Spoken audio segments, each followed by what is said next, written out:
What's up, guys? This is the Osmo.com Night Shift Podcast talking MLB for June 1st. That is a Friday. Happy June to everyone. Hope you're enjoying the first couple months of MLB DFS. We're going to get right into it. We've got a lot more to offer at Osmo.com, so go check it out there. Check out the ownership projections. Check out the rankings from Osmo himself. They are very helpful to me. They'll be helpful to you if you're looking to play some tournaments. So let's get into this. We got 15 games. I'm going to go through very quickly, try to make this as concise as possible. We've got Yankees and Orioles. Some weather concerns here, but I'm not going to talk about that too much. We'll pretend like this game is going to go on as usual. We got Tanaka going up against Gaussman. Tanaka's got some of the biggest upside on this slate, I think. 9,500. He's going to get a bunch of Baltimore righties. If he's got that little splitter working, these guys are going to swing right over the top. So really like Tanaka for 9,500. Not really on Baltimore bats. Gaussman's coming off a disastrous start against the Rays. Now gets a pretty bad matchup against the Yankees in a hitter's park as a guy with home run issues. That's usually not a good outlook for Gaussman. But so I'm certainly not playing Gaussman here. I like the Yankees. You're guaranteed the 9 at-bats with them being on the road.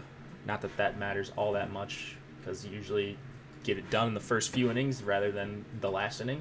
But anyways, I like 2 through 5 a ton. Judge, Bird, Stanton, Sanchez. They're going to be popular, but for good reason.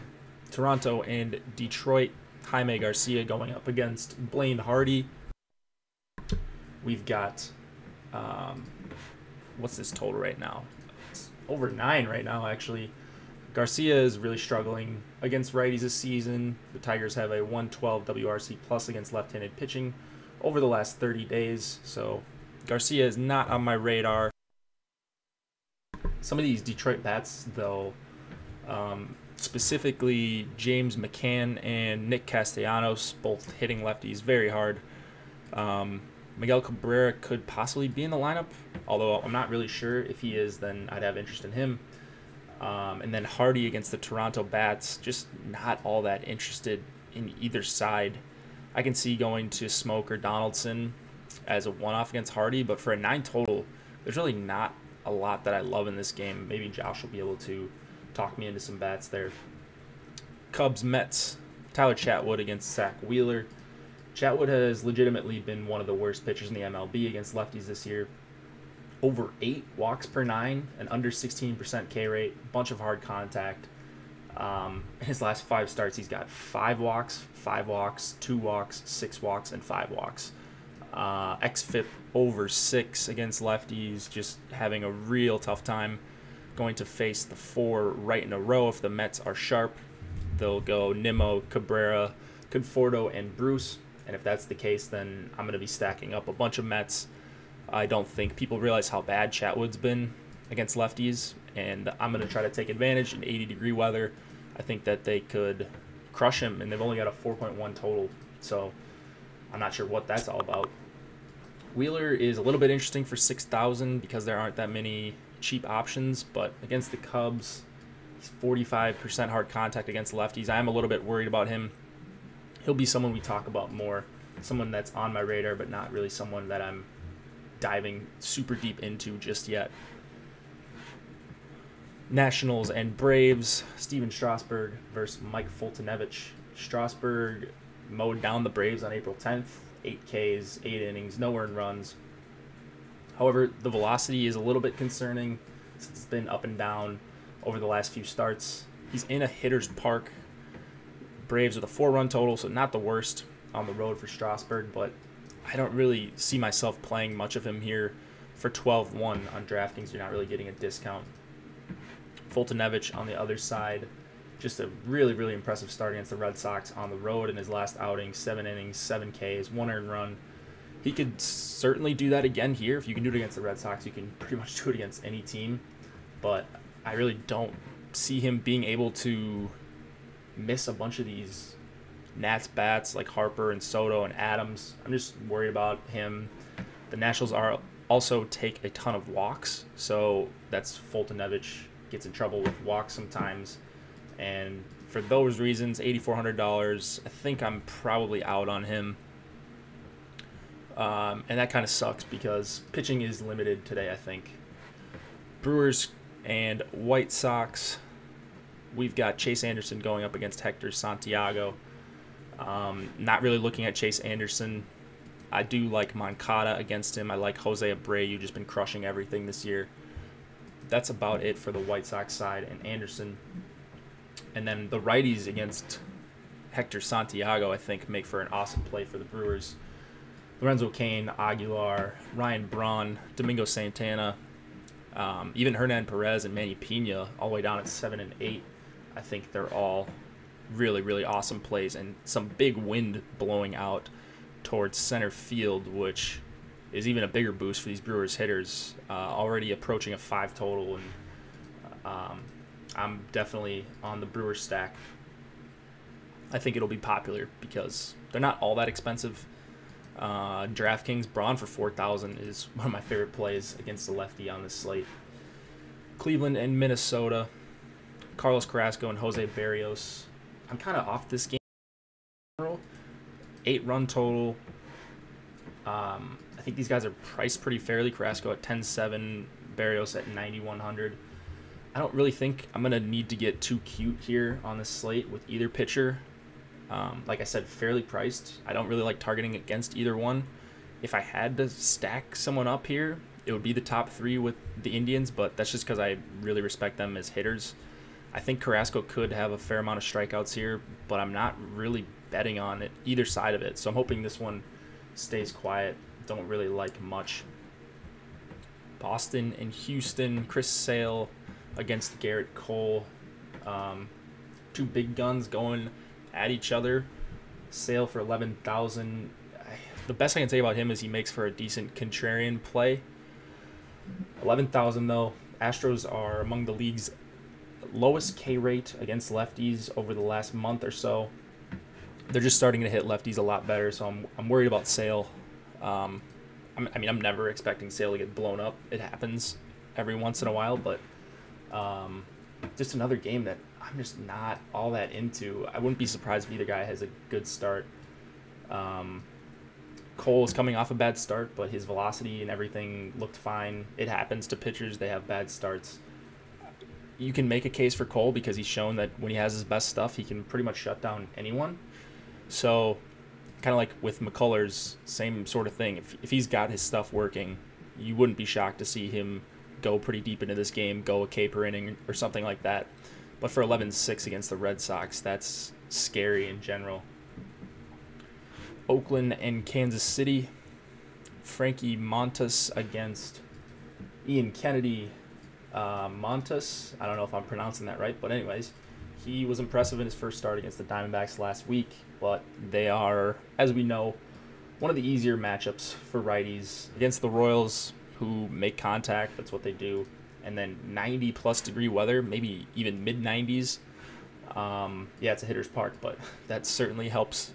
Or I'm sorry, it's a pitcher's park, but that certainly helps the hitters out quite a bit when it's 95 degrees. So for that reason, I think I'm off of Frankie Montas. Ian Kennedy for 5,500.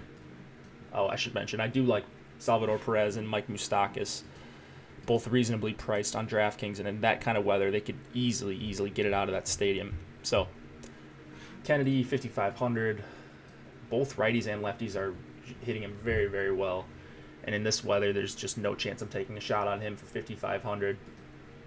He's just someone who gives up a ton of fly balls, and then the A's have the power to take advantage. Jed Lowry, Matt Olson, both priced down. Chris Davis, 4,500. Matt Chapman for 4,000. Just a ton of power, and the A's are going to be one of my favorite stacks. I hope they're not super highly owned because I really, really like them against Ian Kennedy.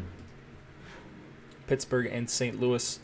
Jamison Tyon going up against Miles Mikolas, however you want to pronounce it. I've heard both. Tyon is 6,800. It's an interesting price for him, but one thing that I'll just keep in mind is that these two teams just faced each other. These two pitchers just face the opposing team. So when that's the case, I usually don't like to target like in back-to-back starts against the same team. You're just like, they just saw them.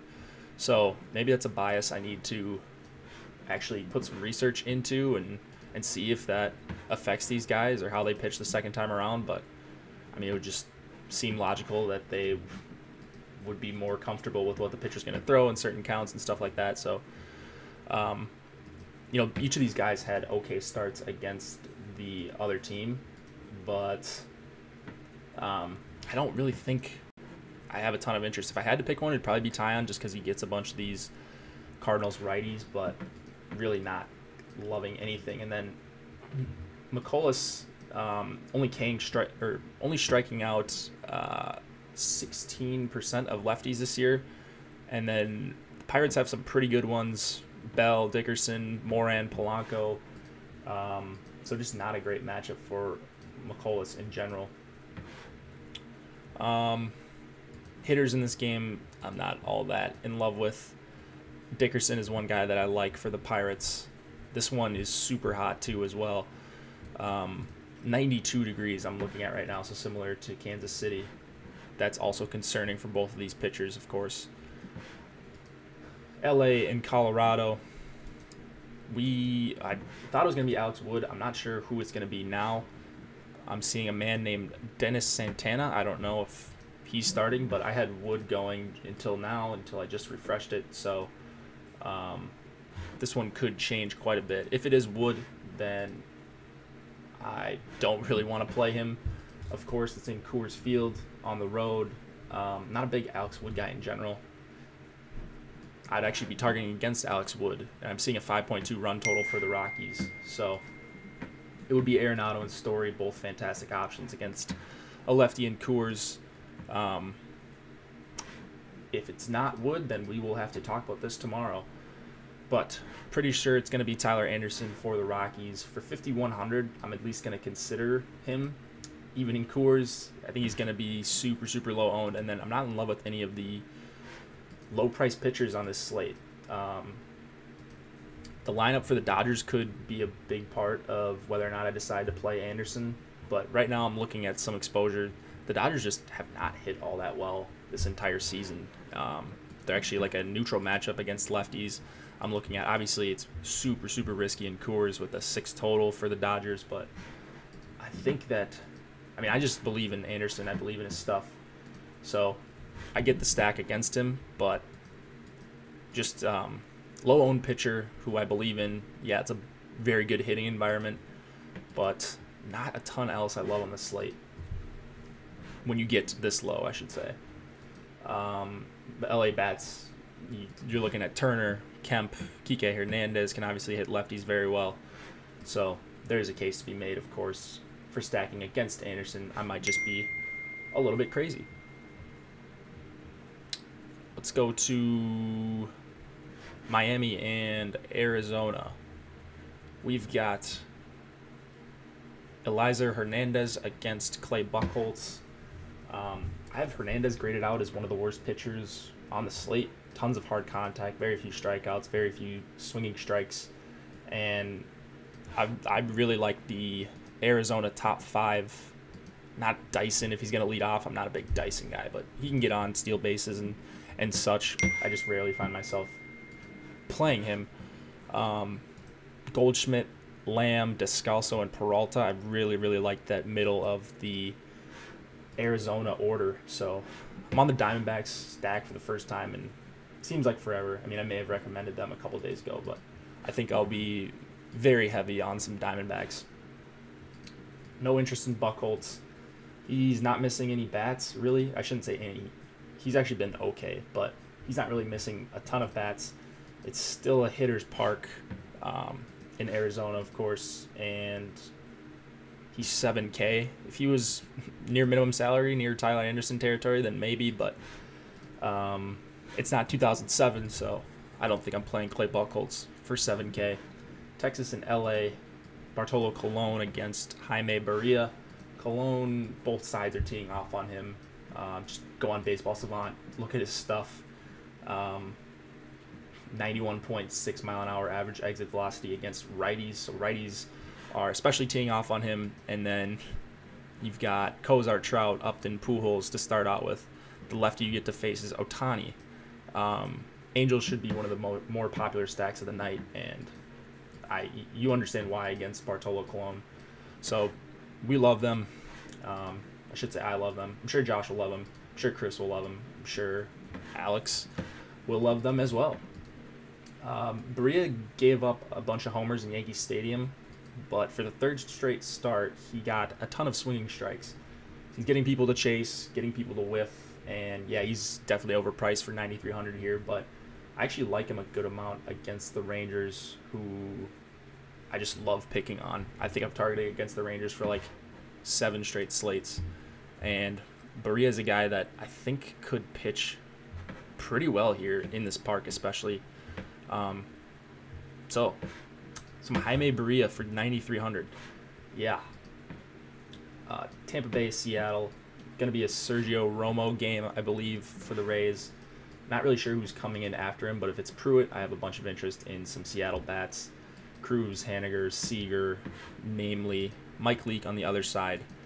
Cannot go there. I like Wilson Ramos against him. I like C.J. Cron against him. He's been giving up a bunch of hard contact to righties this whole season. So those two guys, I think, make for like sub 5% owned plays at their positions, but really, really good ones. Cincinnati and San Diego, Tyler Mahle against, I don't know who's going for San Diego. I'm seeing Walker Lockett, who I don't even think is in the DK player pool. Anyways, this is not a game that I want a lot of exposure to. I can see the case for Mahle up against the Padres in a very, very good pitcher's park. But honestly, this isn't one that I'm really looking at for anything. At least not right now. Like Scooter Gennett and Suarez and Votto, these guys are all priced up and not really taking into account the park. So that's a little bit confusing to me. I mean, I love Suarez as much as the next guy, but for 5K against a righty in San Diego, I just can't do it, I don't think. So that'll do it for that game. Not a very interesting one, especially with how DK priced it. Now, Phillies and Giants, last game of the night. Nick Pivetta against Chris Stratton. So Pivetta is 10,000 here, and the Giants have actually been hitting a ton better over the last month or so. So I'm probably off Pivetta for 10,000. Just such an expensive price tag, and he's been really good. So I get the pay up to be contrarian. I get why someone would want to play him. He is definitely overpriced, I think, for the spot. I actually really like bats against Chris Stratton because the day ends at Y. I think Chris Stratton is pretty brutal as a pitcher. You've heard me talk about him, just a bunch of hard contact against both righties and lefties, over 90-mile average exit velocity against both of them. His expected WOBA is way up. He's been one of the luckier pitchers that I've seen on Baseball Savant if you go by WOBA next to expected WOBA. So probably some regression coming for Stratton if he continues to get hit like he is. So even in a terrible park, I like Carlos Santana. I like Aaron Altherr, Odubel Herrera for 4,100. I like a little bit of a contrarian Philly stack. I think it'll be pretty contrarian just because of that park. Nick Williams even for 3,200. So Philly's on my radar as one of the lower owned stacks that I like. All right, that's going to do it for the night shift. Hope you guys enjoyed it. Hope it got you started with some research. On Friday, June 1st, go to osmo.com, check out all of our stuff. Check out our spotlight hitters and pitchers, the MLB strategy video in the morning, and then the live stream before lock with Chris and Josh, as they are always on Fridays. Good luck, guys.